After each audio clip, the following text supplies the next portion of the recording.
అసలు మీ దృష్టిలో సర్పంచ్ అంటే ఏంటి? మీరు సరే మీరైనా, మీ వైఫ్ అయినా సర్పంచ్‌గా ప్రాతినిధ్యం వహించిర్రు. సర్పంచ్ అంటే ఏంది? సర్పంచ్‌కి ఉండాల్సిన మొదటి లక్షణం ఏంటి అసలు? సర్పంచ్‌కు ఉండాల్సిన మొదటి లక్షణం ఏందంటే, అక్కడ ప్రజలకు న్యాయం చేయాలి ఫస్ట్. హ్మ్. ఊరిని అభివృద్ధి చేయాలన్న లక్ష్యం ఉండాలి. హ్మ్. ఊరికి మంచి పేరు తెచ్చే గుణాలుండాలి. హ్మ్.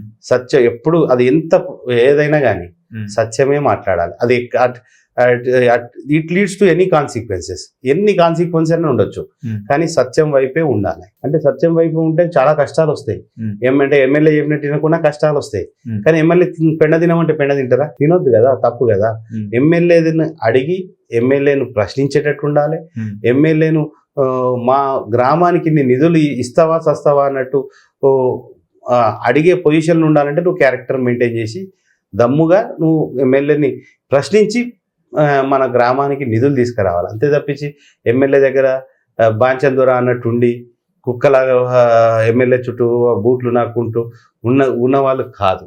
హ్మ్. అలాంటి వారు ఉండొద్దు. హ్మ్. ఇది సమాజంలో ఏంటంటే అలాంటి వారు దురదృష్టవశాత్తు అట్లాంటి సర్పంచులు అలాంటి వారే సర్పంచ్లు అవుతున్నారు. ఎమ్మెల్యే దగ్గర చెంచాగిరి చేసిన వాళ్ళే హ్మ్. అలాంటి వాళ్ళే జెడ్పీటీసీలు అవుతున్నారు. హ్మ్. అలాంటి వాళ్ళే ఎంపీటీసీలు అవుతున్నారు. హ్మ్. మళ్ళీ ఇదే ఎమ్మెల్యే మంత్రి దగ్గర చెంచాగిరి చేసిన వాళ్ళు అవుతున్నారు.